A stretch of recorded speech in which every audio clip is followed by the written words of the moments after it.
Hi everyone. In today's tutorial, we will show you how to restore a deleted chat in Telegram.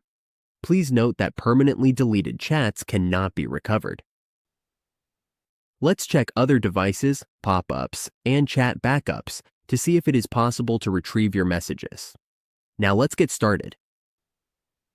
On the Telegram dashboard, there is no built-in way to recover deleted messages.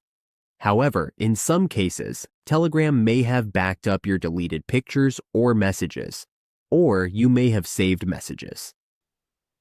To check for saved messages, go to the upper left part of the Telegram webpage and click on Settings. In here, go to Data Storage. We can also enable auto download. On top of private group chats, we can set auto download so that files are backed up automatically to our phone. We can also undo a deletion if we have removed pictures in a chat. We only have 3 to 5 seconds to undo the deletion. These are the methods we can use to restore deleted chats in Telegram. Always remember to back up important conversations to avoid losing them.